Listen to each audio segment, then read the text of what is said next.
Hello everybody, তোমরা সবাই কেমন আছো? আশা করছি তোমরা সবাই অনেক বেশি ভালো আছো।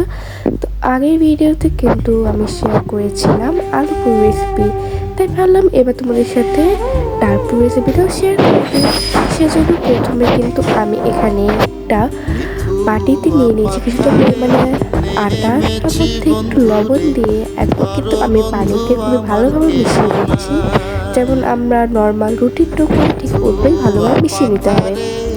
তারপর উপরে তেল দিয়ে হালকা কিছুক্ষণের জন্য আধা ঘন্টা 1 ঘন্টা জন্য রেখে দিতে হবে। তারপরে এখানে কিন্তু আমি লেচি কেটে নেব। এখানে আমার 4টা পিস হয়েছে। তারপরে এর মধ্যে ডালের পুরটা দিয়ে দেবো। আমি খুবই দুঃখিত আমি আপনাদের সাথে ডালের রেসিপিটা শেয়ার করতে পারিনি। ইনশাল্লাহ অন্য কোনো ভিডিওতে এই রেসিপিটা আমি দিয়ে দেবো।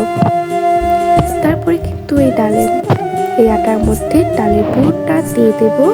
তারপরে বেলে নেব অ্যান্ড তারপরে চুলাতে একটা কড়াই বসিয়ে দেব এবং তার মধ্যে তেল গরম হতে দেব। আমাদের কিন্তু লুচিটা অবশ্যই ফুটন্ত গরম তেলে ভাজতে হবে, না হলে কিন্তু ভালোভাবে ফুলবে না। সেই জন্য প্রথমে আমরা তেলটাকে খুবই ভালোভাবে গরম করে নেব এবং তার মধ্যে আমরা এই পুরিটাকে দিয়ে দিব এবং ভেজে নিলেই তৈরি আমাদের ডাল পুরি। আপনারা দেখতেই পাচ্ছেন কত সুন্দরভাবে ফুলছে, কারণ আমরা তেলটাকে পুড়িয়েও ফেলিনি, আবার একেবারে নর্মালও রাখিনি। আমরা কিন্তু একদম পরিমাণ মতো গরম করে নিয়েছি তেলটাকে, যার কারণে দেখুন কত সুন্দর হয়েছে।